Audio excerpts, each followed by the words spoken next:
ang alamat ng gastos.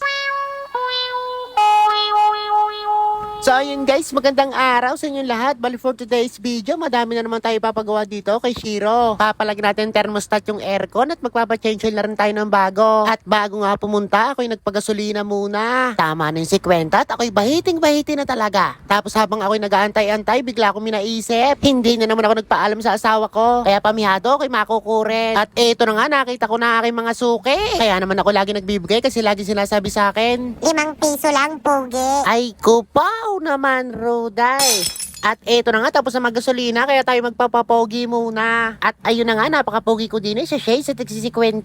Akala mo nga naman tunay, scam lang pala. At eto na nga, nakarating na ako sa paggawa ng aircon nang hindi ko namamalayan. Shout out nga pala kay Parentino, tsaka sa mga tropang magagawa dyan. Lumapag na yung barat niyang customer, kaya wag kayo magtatakbuhan. At eto na nga, sobrang haba ng pila. Sobrang dami nagpapagawa, kaya naman banas naman talaga. At eto na nga, sinisilip na ng ating mga tropa. Stock wirings pa daw yan, kaya lalagyan nila ng thermostat. Alam niyo naman, medyo magastos at maselan tayo sa auto. Kaya pag uwi ko, mapapalo na naman ako nito. At eto na nga, ginagawa na nga ng mga tropa. Yung mga gusto magpagawa ng aircon, dito lang kayo bumisita. Subok na magagawa na to ng aircon since day 1, sila pa din yung nagpapamerienda. Hanapin nyo lang aircon shop ni Tino, tapat ni Barbosa. At eto na nga, nakabitan na ng bagong thermostat. Kaya shout out sa mga tropang nagawa niya na napakasisipa. Kaya pagkatapos yan, ako'y magpapa-change oil na agad. At pagkatapos nga magawa ng aircon, nagpunta na ako dito sa Shell. Ito kasi yung ginagamit ko lang since day 1. Kaya Shell, baka naman. At aking uulitin. Abay Shell,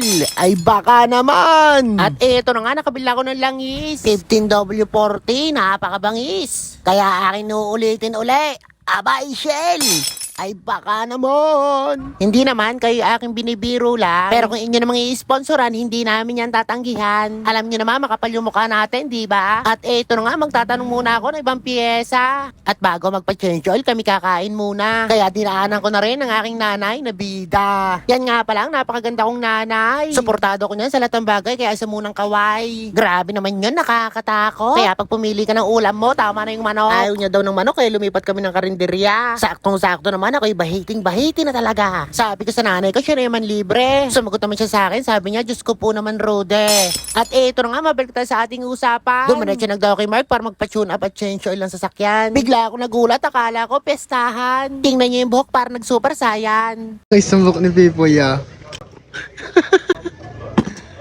At eto na nga, mabalik na tayo sa ating usapan. Babaklasin agad ni Pipoy yung tornilyo dyan sa oil pan. At habang pinapatulo ngayon lang, sa aming ipapatune up naman. Para isang abala at isang gawaan na lang. At eto na nga yung makina nang mabuksan. Bigla akong nagulat, may tulos na naiwan. Shoutout sa dating mekaniko na re. Yan boss, ang hinahanap mong sakit, iniwanan mo pala dyan, nakasalpak. Kulait ah. Yun, 14. Nandinihuin yung sakit. Nandinihuman yung sakit na hinahanap. Iniwan nyo din eh. At ayun na nga, hindi ko din namalayan. Meron din pala akong naiwan. Nakalimutan akong bumili ng bagong oil filter, kaya pupunta na naman tayo kay NCD.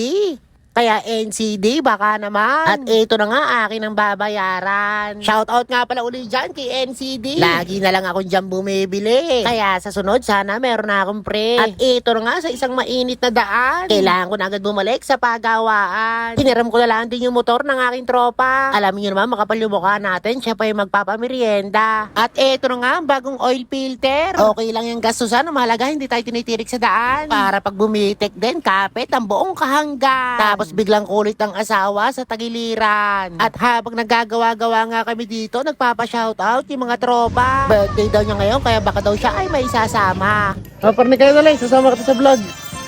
Nanonood ka eh. Yeah! Bisbal tayo! Bisbal! Subscribe ko na sa inyo mamaya po. Sino siya shoutout mo boss? Ano pang diinan?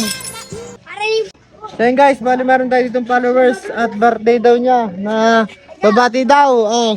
Sino siya shoutout mo boss? Shoutout di mama po.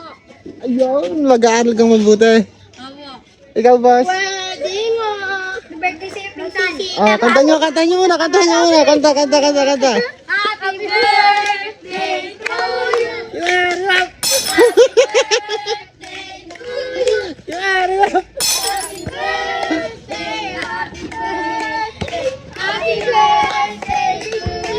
Harap. O, kiss na, kiss. Thank you. At eto na nga, hindi ko namamalayan, sinechange na pala ni Mark ang sasakyan. Kaya uulitin ko uli ng patatlo, paapat, palima, Shell, baka naman. Ay siya paano, hindi ko namamalayan, napahaba na naman pala ang ating kwentuhan. Kita-kits na lang tayo next video, maraming salamat sa inyong lahat dyan.